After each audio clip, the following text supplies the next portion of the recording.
అందరికీ నమస్కారం. Welcome back to సిస్కాసి వంటిల్లు. ఈరోజు వీడియో వచ్చేసి కమ్మని కాజు ఫ్లేవర్ తోటి చిక్కటి గ్రేవీతో చికెన్ కర్రీ ఎలా తయారు చేయాలో చూద్దాము.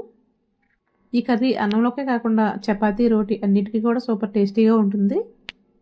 ఇంకా ప్రాసెస్‌లోకి వెళ్ళిపోతాము. ముందుగా ఒక అరకిలో చికెన్ తీసుకొని ఉప్పు నీటిలో శుభ్రంగా క్లీన్ చేసుకొని ఒక పక్కన పెట్టుకోవాలి. ఇప్పుడు స్టవ్ పైన ఒక మూకుడు పెట్టుకుని ఒక స్పూన్ ఆయిల్ వేసుకుని ఒక 4 లవంగాలు, కొంచెం మిరియాలు, ఒక పావు టీ స్పూన్ మిరియాలు, ఒక టీ స్పూన్ వరకు జీలకర్ర, 4 లవంగాలు వేసుకుని ఒక కప్పు వరకు ఉల్లిపాయ ముక్కలు ఇలా పొడవుగా కట్ చేసుకుని వేసుకోవాలి.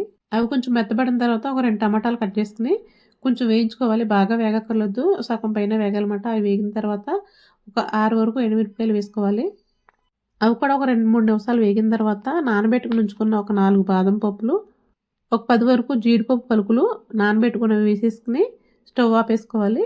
అవి ఒక ప్లేట్లోకి తీసుకుని చల్లార్చుకోవాలి. ఇప్పుడు అదే మూకుడులో ఇంకొక టేబుల్ స్పూన్ వరకు ఆయిల్ వేసుకుని సన్నగా కట్ చేసుకుని ఒక ఉల్లిపాయ వేసుకుని వేయించుకోవాలి. కొంచెం కరివేపాకు కూడా వేసుకుని ఉల్లిపాయలు వేగిపోయిన తర్వాత ఒక టేబుల్ స్పూన్ వరకు అల్లం వెల్లుల్లి పేస్ట్ వేసుకోవాలి. అది కూడా పచ్చివాసన పోయిన తర్వాత కడిగి పెట్టుకున్న చికెన్ అంతా వేసేసుకుని ఒక 2, 3 నిమిషాలు వేయించుకోవాలి. ఇలా బాగా వేగిన తర్వాత మూత పెట్టేసుకుని ఉడికించుకోవాలి. చికెన్లోంచి వాటర్ వస్తుంది కదా, వాటర్తో ఉడుకుతూ ఉంటుంది. ఈలోపు మనం మసాలా పేస్ట్ని గ్రైండ్ చేసుకోవచ్చు. కొద్దిగా వాటర్ పోసుకుని ఇలా గ్రైండ్ చేసుకోవాలి. ఇప్పుడు మూత తీసి చికెన్లో వాటర్ అంతా పోయే వరకు ఉడికించుకోవాలి.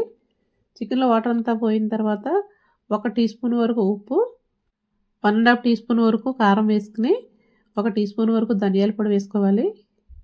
ఇవన్నీ వేసిన తర్వాత ఒకసారి బాగా కలిపేసి గ్రైండ్ చేసుకున్న పేస్ట్ని కూడా వేసేసుకుని ఒక చిన్న గ్లాస్ వాటర్ కూడా పోసుకుని మొత్తం అంతా కలిపేసుకోవాలి. ఇప్పుడు మూత పెట్టుకుని ఉడికించుకోవాలి. మధ్య మధ్యలో కలుపుకుంటూ ఉండాలి, అడుగు పట్టేస్తుంది. ఇలా దగ్గర పడిన తర్వాత ఒక 1/2 టేబుల్ స్పూన్ వరకు గరం మసాలా కానీ చికెన్ మసాలా కానీ వేసుకోవాలి. నేను హోమ్మేడ్ గరం మసాలా వేస్తున్నాను. ఈ టైంలో ఉప్పు చెక్ చేసుకుని ఉప్పు సరిపోతే కనుక కొద్దిగా వేసుకోవచ్చు. చిక్కటి గ్రేవీతో కమ్మనైన చికెన్ కర్రీ రెడీ అయిపోయింది కదా. మరి వీడియో నచ్చితే కనుక లైక్ చేయడం మర్చిపోకండి. లైక్ చేసి మన ఛానల్ని సపోర్ట్ చేయండి. ఇలాంటి మరెన్నో వీడియోస్ కోసం please subscribe. Thank you for watching.